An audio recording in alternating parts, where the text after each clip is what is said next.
साम्राज्य सामान्यांचा असामान्य आवाज। मागील आठवड्यापासून विमानाने सोलापूरहून गोवा व मुंबईसाठी जाणाऱ्या प्रवाशांच्या संख्येत वाढ झाली। रविवारी मुंबईत जाणारी फ्लाईट फुल होती। एकच तिकीट शिल्लक होते, ते 42,000 रुपयास विकले गेले। हे आतापर्यंत सर्वाधिक किमतीस विकलेले तिकीट आहे। मागील आठवड्यात मुंबईसाठीचे एक तिकीट 27,000 तर गोव्यास जाण्यासाठी 18,000 एक तिकीट विक्री झाले।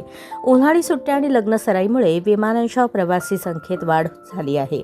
सोलापूरहून मुंबईसाठी 3,500 तर गोव्यासाठी 2,200 रुपये तिकीट कंपनीकडून ठेवण्यात आले आहे। मध्यंतरी मुंबईस प्रतिसाद कमी मिळत असल्याने कंपनीकडून सांगण्यात येत होते, पण आता 10वी-12वी परीक्षा संपल्यानंतर विमानसेवेसाठी पुन्हा गर्दी वाढली आहे। शिवाय लग्नसराई आणि विशेष कामांसाठी तातडीने तिकिटांची मागणी वाढली आहे।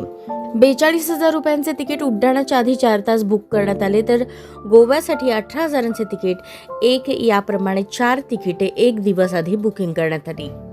गोव्यासाठी प्रवाशांचा प्रतिसाद वाढला असून मुंबईसाठी मागील आठवड्यापासून 70% अधिक प्रवासी वाढले आहेत।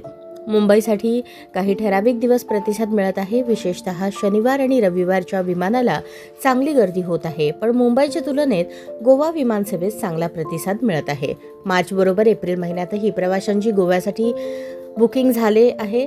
गोव्यासाठी फॅमिली बुकिंगसह ग्रुप बुकिंगची संख्या मोठी आहे। मुंबईसाठी वैयक्तिक कामांबरोबरच शासकीय कामांसाठी जाणाऱ्यांचे बुकिंग वाढले आहे।